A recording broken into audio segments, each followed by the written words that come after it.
नमस्कार, स्वदेश न्यूज देख रहे हैं आप और मैं हूं नरेंद्र। आज बात करेंगे विरासत की राजनीति। मध्य प्रदेश कोरोना की दूसरी लहर थमने के बाद सत्ताधारी भाजपा और कांग्रेस उपचुनाव की तैयारियों में जुट गई है। प्रदेश में 1 लोकसभा और 3 विधानसभा सीटों पर होने वाले उपचुनाव में सीधी टक्कर शिवराज सिंह चौहान और पूर्व सीएम कमलनाथ के बीच होगी। भाजपा के कद्दावर नेता नंद कुमार सिंह चौहान के निधन से खाली हुई खंडवा सीट हो या फिर और जो सीटें उनकी बात करें तो दोनों ही पार्टियों के लिए प्रतिष्ठा का सवाल बन गई है। एक तरफ जहां कांग्रेस पार्टी दमोह उपचुनाव जीतने के बाद जोश में है, तो वहीं भाजपा इस हार का बदला लेने के लिए मूड में नजर आ रही है। मध्य प्रदेश में 4 सीटों पर उपचुनाव होने हैं। इनमें खंडवा लोकसभा, रैगांव, पृथ्वीपुर, जोबट विधानसभा की सीट शामिल है। पृथ्वीपुर और जोबट कांग्रेस और बाकी 2 सीटों पर बीजेपी का कब्जा था। इन चारों सीटों की अगर बात करें तो कोरोना संक्रमण के कारण नेताओं की मौत हुई थी। अब दोनों ही सियासी दल सहानुभूति के वोट बटोरने के प्लान में जुटे हुए हैं। दोनों तरफ से जो प्रबल दावेदारी के नाम चल रहे हैं उनमें लगभग सभी सीटों पर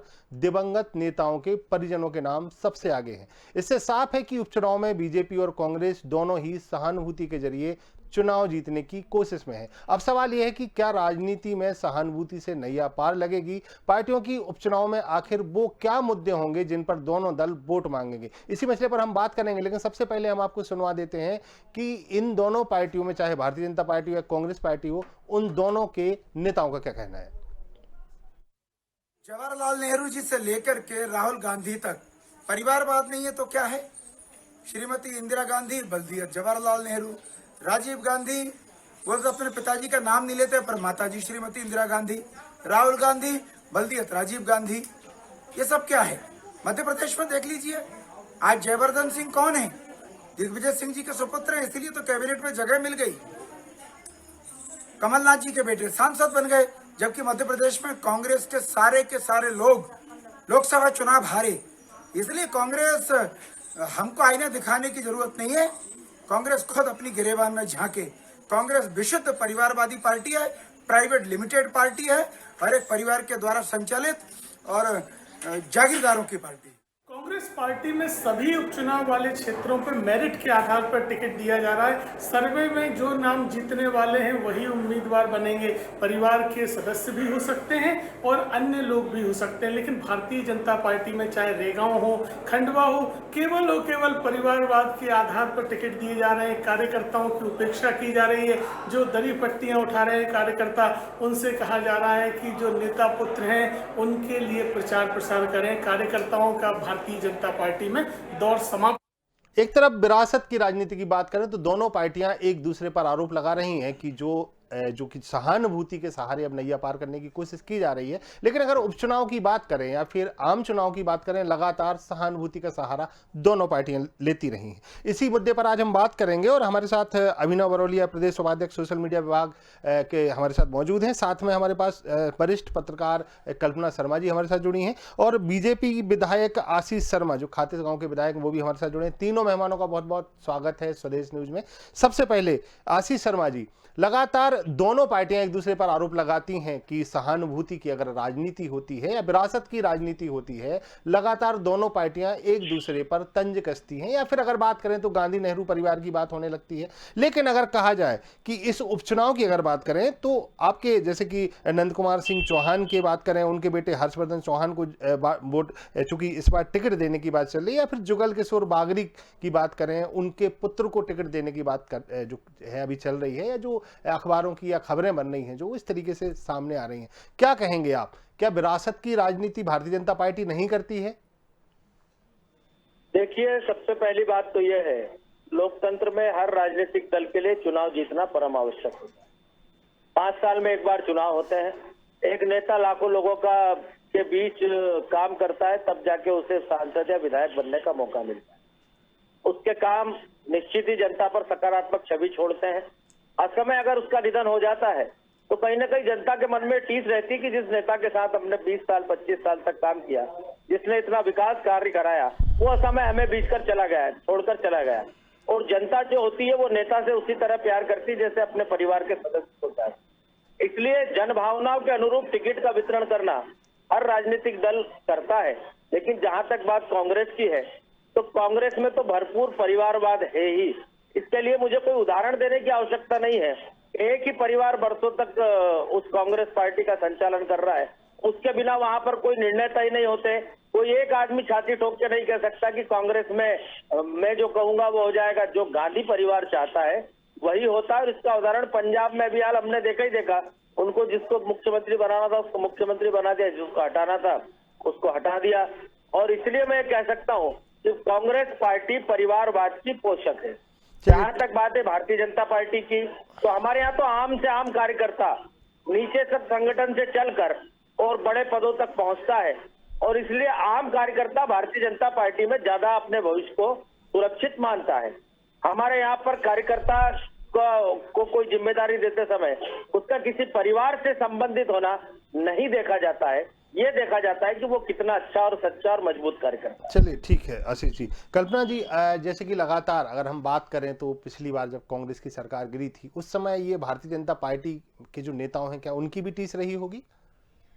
बिल्कुल। देखिए, बीजेपी और कांग्रेस के बीच का जो अंतर देखा जाए वो कहीं ना कहीं ये ज़रूर साबित करता है कि जो पैराशूट से जो नेता उतर के आते हैं, कहीं ना कहीं उनको प्रमोट जब कर दिया जाता है तो जो ज़मीनी कार्यकर्ता हैं कहीं ना कहीं वो जो परिवारवाद है उससे उभर नहीं पाते हैं और वो चाह करके भी अपनी बातें आगे नहीं रख पाते। तो वो कहीं ना कहीं समस्या ज़रूर बनती है। लेकिन अगर अंतर की बात कर ली जाए तो मैं जो मानती हूँ जो बीजेपी और कांग्रेस की कार्यशैली में जो अंतर है वो कहीं ना कहीं ये ज़रूर होता है कि बीजेपी कैडर बेस एक पार्टी है और वो कहीं ना कहीं कोशिश ये करती है कि जो सर्वे है, सर्वे के आधार पर वो किसी व्यक्ति को टिकट देती है। लेकिन क्योंकि उपचुनाव की हम बात करें तो उपचुनाव में जब भी किसी कैंडिडेट क्योंकि किसी के निधन के बाद वो सीट खाली होती है तो कहीं ना कहीं परिवारवाद उस वजह से भी आगे आता है, जिसके चलते जो परिवार की जो सहानुभूति वोट है वो बटोरने की कोशिश की जाती है। लेकिन उसके साथ साथ परिवार का किस तरह से राजनीति में उनका वर्चस्व है, किस तरह से वो वहाँ पे काम कर रहे हैं, ये चीज़ बहुत मैटर करती है। और खंडवा सीट की अगर मैं बात कर लूँ, हर्षवर्धन का जिस तरह से नाम सामने आ रहा है वो कहीं ना कहीं वहाँ पे नंदू भैया, जिनको हम नंदू भैया के नाम से जानते हैं, चौहान जी, उनका जो एक वहाँ का जो एक राजनीतिक जो कार्यशैली थी वो कहीं ना कहीं उस तरह से थी कि उनके घर से उनसे लोग जुड़ाव महसूस करते थे। तो मुझे कहीं ना कहीं लगता है कि परिवारवाद ना चाहते हुए भी उपचुनाव पर हावी हो जाता है, जिसकी वजह से जब टिकट देने की बारी आती है तो उस चीज़ को ज़रूर ध्यान रखा जाता है कि कहीं ना कहीं सहानुभूति के तौर पे वो सीट किसी और के हाथ में छिटक कर ना चली जाए, वो वहीं तक सीमित रहे। बिल्कुल। अभिनव जी, क्या कहेंगे आपकी लगातार कांग्रेस पार्टी पे जिस तरीके से ये जो विरासत की राजनीति की बात कहें या फिर कहें कि परिवारवाद हावी रहा है और विपक्ष लगातार, चाहे जब भारतीय जनता पार्टी विपक्ष में रही हो या फिर भारतीय जनता पार्टी सत्ता में रही हो, लगातार कांग्रेस पे इस तरीके के आरोप लगते रहे? देखिए, हमारे साथी जो भाजपा के विधायक हैं उन्होंने जिस तरीके से बोला है कि कांग्रेस पार्टी वंशवाद से चल रही है, तो उनको ये देखना चाहिए कि विश्वास सारंग किनके पुत्र हैं, उसके बाद दीपक जोशी किनके पुत्र हैं, आकाश विजयवर्गीय किनके पुत्र हैं, अमित शाह के पुत्र जय शाह अभी बीसीसीआई में सचिव हैं, राजनाथ सिंह जी के बेटे क्या कर रहे हैं। तो इस तरीके की बातें, एक आरोप लगाना ठीक है, आप आरोप लगाइए, लेकिन अभी जिस तरीके से इन्होंने बोला है कि पंजाब में वंशवाद, कहां एक दलित को मुख्यमंत्री बनाया गया है, हमारे दलित साथी भाई चन्नी जी जो एक युवा विधायक हैं उनको मुख्यमंत्री बनाया है। मध्य प्रदेश में आप देखेंगे, जैसे कल्पना जी ने अभी बोला है कि हर्षवर्धन जी जो हैं वो नंदू भैया के बेटे हैं और उनके परिवार से लोग जुड़े हुए हैं। इसी तरीके से आप देखेंगे पृथ्वीपुर में नितेंद्र जी से वहां की जनता जुड़ी हुई है। तो ये सब बातें मुद्दा नहीं है। मुद्दा यह है कि जिस तरीके से आप आरोप प्रत्यारोप लगा रहे हैं कांग्रेस पार्टी पर, आपको अपने गिरेबान में देखना बहुत जरूरी है कि शिवराज सिंह चौहान जी के पुत्र क्या कर रहे हैं, नरोत्तम मिश्रा जी के पुत्र क्या कर रहे हैं, नरेंद्र सिंह तोमर जी के पुत्र क्या कर रहे हैं, गोपाल भार्गव जी के पुत्र क्या कर रहे हैं। इस तरीके से अगर आप आएंगे तो हजारों की संख्या में नाम आपके सामने आ जाएंगे। तो इन सब चीजों से उठकर हमें जनता की जो समस्याएं हैं कि पेट्रोल का दाम कहां जा रहा है, बिजली, आउटसोर्स कर्मचारी 35,000 कर्मचारी हड़ताल पर बैठे हैं, वो बातें नहीं करना है। लेकिन पैराशूट कहां से आ गया, अमरिंदर सिंह क्यों चले गए, अरे खरीदी हुई सरकार है आपकी साहब, खरीदी हुई सरकार घमंड और अहंकार से जिस तरीके से आप चला रहे हैं वो जनता भली भांति समझ रही है। बिजली का बिल जिनका 500 रुपए आता था उनका 3,000 रुपए 5,000 रुपए आ रहा है। पेट्रोल के दाम कम तो कर नहीं रहे हैं आप, और बातें आप कर रहे हैं जो आप बताना चाह रहे हैं वो आप समझिए कि जनता की बातों पे आके आप बात करेंगे तब जनता आपकी बातों को समझेगी। लेकिन सर इसी चीज में इंटरप्ट करूंगी, जहां आपकी सरकारें थी वहां पे साधने की कोशिश क्यों नहीं की गई? वहां सरकार आज कमोवेश उस स्थिति में क्यों पहुंच गई है? उसके लिए जिम्मेदार कौन है? साधना चाहे पंजाब की बात कर लीजिए, बाहरी व्यक्ति के आने के बाद आपकी ही पार्टी में उहापोह की स्थिति हो जाती है। आज देख लीजिए, सिद्धू खुद आपकी पार्टी इस्तीफा दे दिया। 5 प्रदेशों में भाजपा ने मुख्यमंत्री बदले हैं,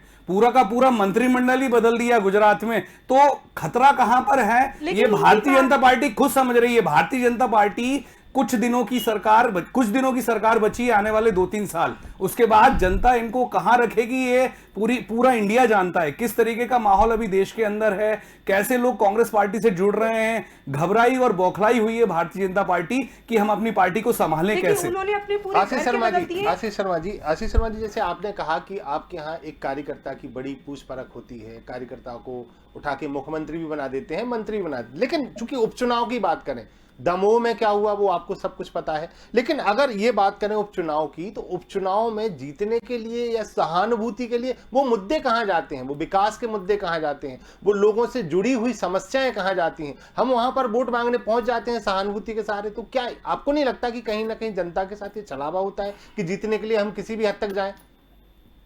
देखिए, घमंड और अहंकार तो कमलनाथ जी को था, इस कारण उनके विधायकों ने उनकी बात नहीं मानी, उनके पार्टी के नेता ने उनकी बात नहीं मानी, उनकी सरकार का पतन हुआ। मैंने ये नहीं कहा कि पंजाब में वंशवाद है, लेकिन तय कौन कर रहा है? तय तो गांधी परिवार ही कर रहा है ना आपकी पार्टी में। कहाँ कौन नेता प्रतिपक्ष बनेगा, कहाँ प्रदेश अध्यक्ष बनेगा, तय तो सोनिया गांधी और राहुल गांधी करते हैं ना, या आपका बीच का कोई नुमाइंदा तय करता है? अरे तो गांधी परिवार से ऊपर उठ के सोचिए, आपके पार्टी में अभी कौन डिसाइड कर रहा है? नरेंद्र मोदी और अमित शाह डिसाइड कर रहे हैं ना। नरेंद्र मोदी और अमित शाह दोनों रिश्तेदार है क्या आपस में? अरे तो गांधी परिवार से ऊपर उठ के भी सोचिए। करता है कभी माँ अध्यक्ष, कभी बेटा अध्यक्ष, क्या मजाक बना रखा आपने इस पार्टी को लोग छोड़ के जा रहे हैं। इस परिवार के सेक्रीफाइस को आप लोग नहीं समझ पाएंगे। अरे सब देखा है। मनमोहन सिंह जी जैसा प्रधानमंत्री 10 साल दिया था और 7 साल में इस देश की जनता देख रही है कि नरेंद्र मोदी जी ने पूरे देश को बर्बाद करके छोड़ दिया है। आज देखिए, आप चिल्ला के कोई चीजें दबा नहीं सकते। आप एक ही चीज लाके कि राहुल गांधी ऐसे हैं, प्रियंका गांधी ऐसी हैं, इन चीजों से बाहर आइए। कांग्रेस पार्टी का हर कार्यकर्ता, मेरी बात सुनिए, हर कार्यकर्ता कमलनाथ है, कांग्रेस पार्टी का हर कार्यकर्ता राहुल गांधी है, कांग्रेस पार्टी का हर कार्यकर्ता सोनिया गांधी है, कांग्रेस पार्टी का हर कार्यकर्ता दिग्विजय सिंह है। जी आशीष जी, आप ये कहिए ना कि कांग्रेस पार्टी का हर कार्यकर्ता राष्ट्रीय अध्यक्ष बन सकता है, प्रदेश अध्यक्ष बन सकता है। बिल्कुल बन सकता है, बन रहा है। आप देखेंगे हमारे संगठन में एनएसयूआई से लेके, यूथ कांग्रेस से लेके, महिला कांग्रेस से लेके हर जगह आम आदमी। अरे आप हमारे संगठन को बना दीजिए, दिग्विजय सिंह जी को राष्ट्रीय अध्यक्ष, कमलनाथ जी को बना दीजिए। जो बनाना होगा वो बनाएंगे ना, जो सारी चीज डिसाइड होगी वो हो जाएगी। इसकी चिंता आप मत करिए विधायक जी, आप इसकी चिंता मत करिए। जो होगा यहाँ पे हर कार्यकर्ता राहुल गांधी है, हर कार्यकर्ता कमलनाथ है, हर कार्यकर्ता दिग्विजय सिंह है।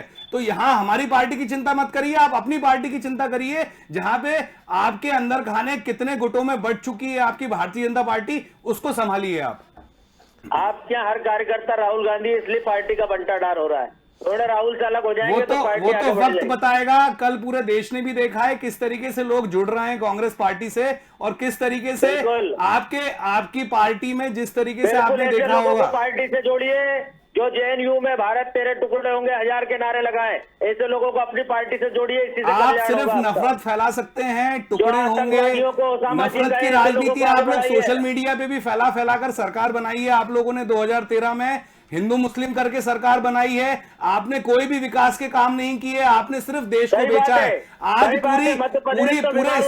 पूरे स्टेशन आपने बेच दिए, पूरे एयरपोर्ट आपने बेच दिए। आप बताइए ना, अडानी नाम की ट्रेनें आप चलती हुई देख रही है जनता। आपके समय रोड तक पे गड्ढे अरे गड्ढे अभी देखो आप, रोड अभी आप किसी भी भोपाल शहर में अगर थोड़ी सी भी शर्म हो तो राजधानी की सड़कों के बारे में आप आम जनता से पूछ लीजिएगा। बारिश में आप कहीं भी चले जाना, हमने कितनी सड़कें बनाई है, हमारे बराबर विकास आप कर नहीं सकते। कितने घोटाले किए हैं सड़क बनाने में, वो भी आप पता कर लेना। और आप स्थिति देख लेना कि कैसी स्थिति है भोपाल की। कल्पना जी एक बात बताइए कि लगातार जिस तरीके से आरोप लगते रहे, या वंशवाद की राजनीति की बात करें, या फिर हम उपचुनाव में जो बात करें, चाहे सहानुभूति की बात हो या फिर नेता पुत्रों की बात हो, कहीं ना कहीं वो कार्यकर्ता यहां पर जरूर हतोत्साहित होता होगा, चाहे वो भारतीय जनता पार्टी का हो या कांग्रेस का हो, जो अपना जीवन भर या कहें कि वो शुरू से अपनी राजनीति शुरू करता है लेकिन वो कुछ बन नहीं पाता। क्यों नहीं बन पाता? क्योंकि ना तो वो किसी नेता का पुत्र होता है, ना किसी बहुत बड़े जो लीडर हो या बहुत बड़े पूंजीपति का। तो जो निचले स्तर का कार्यकर्ता होता है, दोनों पार्टियों की बात करें, वो क्या सोचता होगा ऐसे माहौल में? कल्पना जी, कहीं ना कहीं जो ये परिवारवाद जिस तरह से चल रहा था, उसको लेकर के जो अभी कुछ दिन पहले जिस तरह से बीजेपी की सरकार गिर के जब कांग्रेस सरकार आई थी, कहीं ना कहीं जो कार्यकर्ता था उनकी नाराजगी एक बहुत बड़ा कारण रहा था बीजेपी की सरकार के हार का। वो कहीं ना कहीं दोबारा से उभरता नजर आ रहा है, क्योंकि बीजेपी में भी सेम जो एक कंडीशन है कि कहीं ना कहीं जो जमीनी जो कार्यकर्ता हैं, वो सिर्फ उनके भी शिकायतें ये रही कि हमारे ना काम होते हैं, हमको सिर्फ झंडे और डंडे उठाने की एक जिम्मेदारी जो दी जाती है, हमको सिर्फ वहाँ तक रखा जाता है। और इवन उनके चलिए ठीक है आप पद नहीं दे सकते तो उनके काम, उनकी बातें सुन ली जाएं। जिस समय उनकी कोई काम के लिए वो जाते हैं तो उन पे उतना जो नेता हैं वो कहीं ना कहीं उतना रेस्पॉन्स नहीं देते, तो वो कहीं ना कहीं बहुत हावी होता है। और रही बात चुनाव में, देखिए कहीं ना कहीं बहुत एक उपचुनाव की बात तो इसलिए नहीं की जा सकती क्योंकि उपचुनाव में कोई भी जब सीट खाली होती है तो वो कहीं ना कहीं ये सोच के उस सीट को भरने की कोशिश की जाती है कि किसी नए चेहरे पर अगर दांव लगाएंगे तो कहीं ना कहीं उस सीट जाने का खतरा रहता है। तो उसमें वो उन पुराने चेहरे से जिनसे उस परिवार से लोग जुड़े होते हैं, वो कहीं ना कहीं, चाहे वो कांग्रेस हो चाहे बीजेपी हो, लेकिन हाँ हतोत्साहित ज़रूर होती हैं, चाहे वो कोई भी कार्यकर्ता हो, उनमें ज़रूर निराशा होती है। लेकिन क्योंकि पार्टियां अपने स्तर पे सोचती हैं, चुनाव से पहले अभी जिस तरह से बात की जाए रेगांव या अन्य क्षेत्र जहां पे बहुत सारे अधिकारियों को इसी वजह से बदला गया क्योंकि वहां पे उपचुनाव होने थे, वहां पे सर्वे कराया गया। सर्वे के आधार पे किसको कितनी सीट मिलने वाली हैं या किसकी क्या स्थिति है, वहाँ पे वोट जातिगत जो जनगणना है उसके आधार पर भी ज़रूर ध्यान रखा गया। हर क्षेत्र में उस हिसाब से जब टिकट का बंटवारा होगा उन सारी चीज़ों पे ज़रूर काम किया जाता है, तब जाके सीट डिसाइड की जाती है। तो ऐसा नहीं है कि उपचुनाव में जो भी किसी को भी परिवारवाद के हिसाब से कोई भी पार्टी वोट देती है, सर्वे ज़रूर करते हैं, लेकिन वो सर्वे किस तरह से किए जाते हैं, उसके पीछे की मंशा और उस क्षेत्र की जो भौगोलिक स्थितियां हैं, उन सारी चीज़ों को ध्यान में रख के जरूर टिकट का बंटवारा किया जाता है। बिल्कुल। अभिनव जी, आप तो सोशल मीडिया विभाग देखते हैं पूरा, चूंकि मध्य प्रदेश में आप जिले जिले से कनेक्ट हैं, क्या मानते हैं आप कि जैसे उपचुनाव हो या फिर मुख्य चुनाव हो, दोनों की बात करें, जिस तरीके से एक सर्वे होता है, पार्टी प्रॉपर सर्वे करती है, सर्वे के बाद में जो है उनको टिकट दिया जाता है, लेकिन कई बार देखा गया, मैंने जैसे अगर पहले की बात करें तो पहले ये होता था, कमलनाथ जी के पहले की मैं बात कर रहा हूँ, कांग्रेस में ये कहा जाता था, भारतीय जनता पार्टी में कह रहा था कि कार्यकर्ता की बात क्या, विधायक की बात भी नहीं सुनी जाती। कांग्रेस में कहा जाता था कि एक छोटा कार्यकर्ता, चाहे वो रिक्शा चालक ही क्यों ना हो, उसकी बात सुनी जाती है। लेकिन फिर ऐसा क्या हुआ, ऐसे 10 साल की बात करें या 15 साल की बात करें, ऐसा क्या हुआ कि वो कार्यकर्ता आपसे छिटक गया, आपसे नाराज हो गया?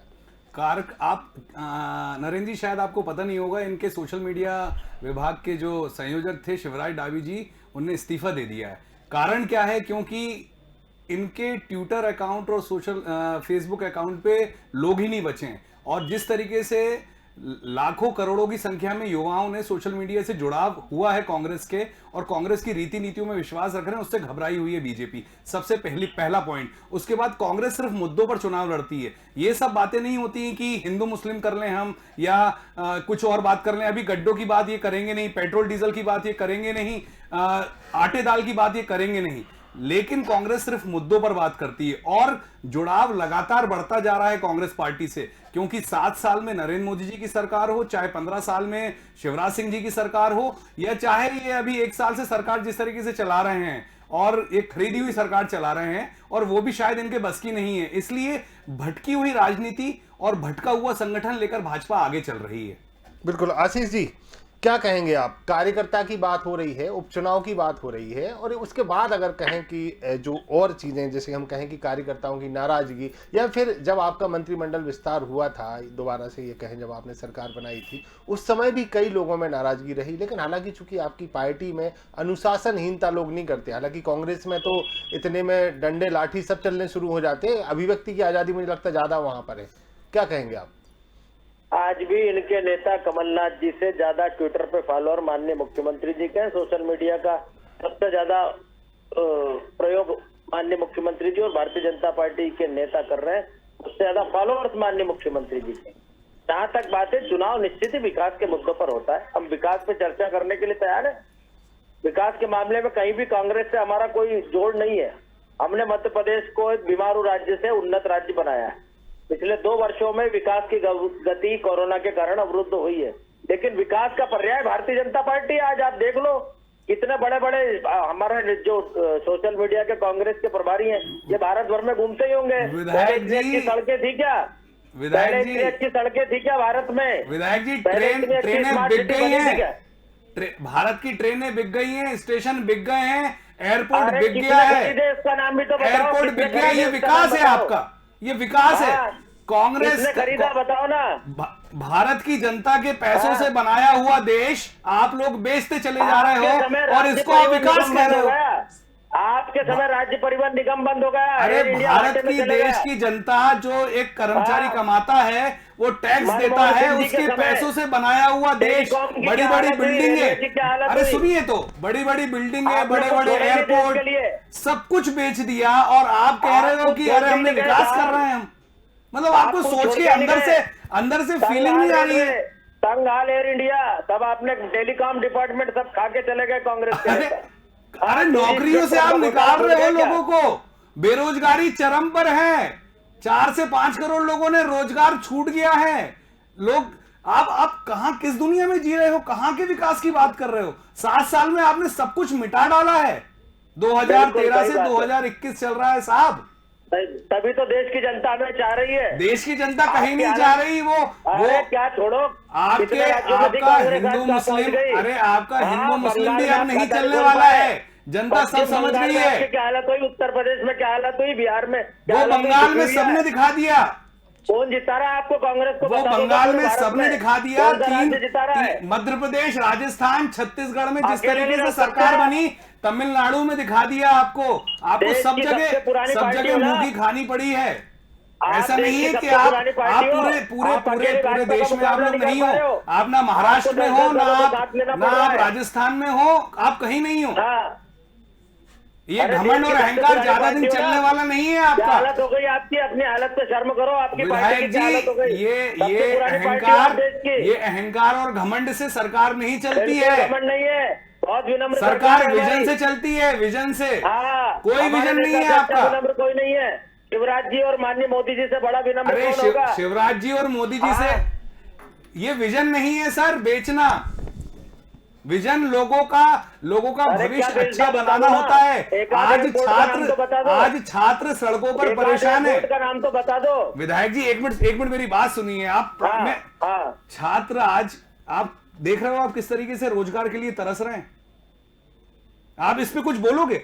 आप अंतरात्मा से आपके घर परिवार में देख लेना कि लोग नौकरी के लिए कितना परेशान है। इतना पढ़े लिखे हैं और वो भयंकर तरीके से परेशान है, लेकिन आप उनकी चिंता नहीं कर रहे हो। बिल कितना आ रहा है लोगों के घर में? सुनिए तो, दुकानदारों के मेरी बात सुन लीजिए। अरे ऑनलाइन आपने सब कर दिया।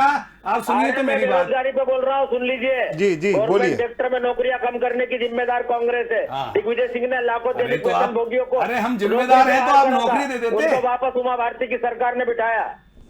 अरे सर, लेकिन एक बड़ा मुद्दा है, जैसे कि बात करें आशीष शर्मा जी, दोनों से मैं कहना चाहूंगा। कल्पना जी, एक बड़ी बात है जिसको हम कह सकते हैं कि चुनाव की बात हम करते हैं या फिर हम कार्यकर्ताओं की बात करते हैं, लेकिन जो असल मुद्दे होते हैं, ऐसी चीजों में जो असल मुद्दे होते हैं वो कहीं ना कहीं गुम हो जाते हैं। क्योंकि जिस तरीके से अब राजनीति की बात करें, चाहे हम पंजाब की बात कर लें या फिर हम राजस्थान की बात कर लें, छत्तीसगढ़ की बात कर लें या फिर हम बंगाल की बात कर लें, दोनों पार्टियों की बात कर रहा हूं, दोनों पार्टियों में जो आपसी खींचतान होती है, जिस तरीके से पॉलिटिक्स होती है, जैसे बंगाल की बात करें, बंगाल में इतनी पॉलिटिक्स हावी हो जाती है कि वहां पे राजनीतिक हिंसाएं होने लगती हैं, कई लोगों को मार दिया जाता है। तो ऐसे में कहीं ना कहीं आपको नहीं लगता कि लोकतंत्र का पतन होता है? जो लोकतंत्र के द्वारा सरकार चुन के जाती है, वो कार्यकर्ता वहां पे दादागिरी कर रहे हैं, वो कार्यकर्ता वहां पे जाकर एक दूसरे को मार रहे हैं। ये कहां तक जायज होता है और ये कितना नुकसानदायक है अपनी भारतीय राजनीति की बात करें तो? देखिए, राजनीति की अगर बात कर ली जाए, किसी भी अगर हम राज्य की बात कर लें जहाँ सरकारें बनी, किसी की सरकारें खरीद फरोख्त करके किसी और के पाले में गेंद चली गई, जो भी सारी कई स्टेटों में ऐसी घटनाएं हुई। इवन अब जिस तरह से पंजाब की स्थिति है, तो कहीं ना कहीं जो जब जहाँ बंगाल की जिस तरह से बात की जाए, वहाँ लाखों हजारों कार्यकर्ता ऐसे थे जिनके घर उजाड़ दिए गए, जो जिनकी स्थितियां इतनी भयावह थी कि वो छिपे हैं, कहीं ना कहीं उन्होंने शरण ली तब जाके वो अपनी जान बचा पाए। तो कहीं ना कहीं राजनीतिक पार्टियां हैं वो कार्यकर्ताओं का इस्तेमाल सिर्फ वहां तक करती हैं जहां जब तक चुनाव नहीं होता। जैसे ही चुनाव हो जाता है वो अपने उन कार्यकर्ताओं को भूल जाती है जो उनके लिए सड़कों पे उतरे, जो झंडे बैनर लेकर चले, जिसका खामियाजा ये होता है कि बाद में कार्यकर्ताएं क्योंकि उनकी तो आर्थिक स्थितियां तो इतनी मजबूत वैसे ही नहीं होती, ऊपर से उनके घर जला दिए गए थे जिस समय अभी स्थितियां हुई। तो कहीं ना कहीं राजनीतिक पार्टियों का दायित्व बनता है कि वो अपने कार्यकर्ताओं से जुड़ाव महसूस करें, उनकी उन परेशानियों में साथ दें। लेकिन ऐसा कहीं ना कहीं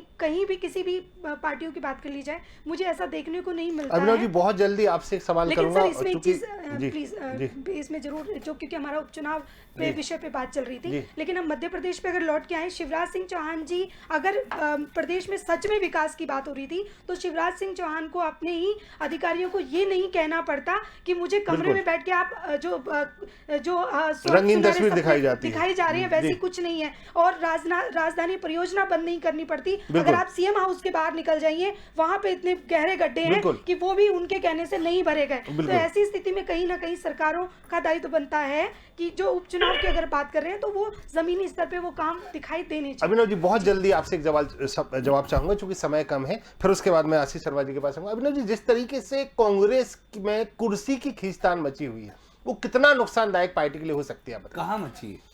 आप देख लीजिए, छत्तीसगढ़ देख लीजिए, आपके दोनों वरिष्ठ नेता सामने आ गए। पंजाब की बात करें, आपके अमरिंदर सिंह चले गए भारतीय जनता मीडिया पार्टी। की बनाई हुई बातें हैं ये सब। ये मीडिया ने नहीं कहा अभिनव जी कि आप उनको मुख्यमंत्री पद से हटाइए और वो जाके आपने मिले। अभी कल देखा होगा छत्तीसगढ़ में आप जिनकी बात कर रहे हैं, स्वास्थ्य मंत्री जी हमारे टीएस सिंहदेव जी और भूपेंद्र, चलिए दोनों साथ में थे, और सब जगह कहीं कुछ नहीं है। आशीष शर्मा जी, अगर पार्टी की बात करें या पार्टी स्तर की बात करें, तो जिस तरीके से बदलाव हो रहा है, आपने भी कई मुख्यमंत्री बदले हैं आपकी पार्टी में, तो आप लोग भी जातिगत समीकरणों को साधने के लिए सब कुछ ये हो रहा है कि भारतीय जनता पार्टी में?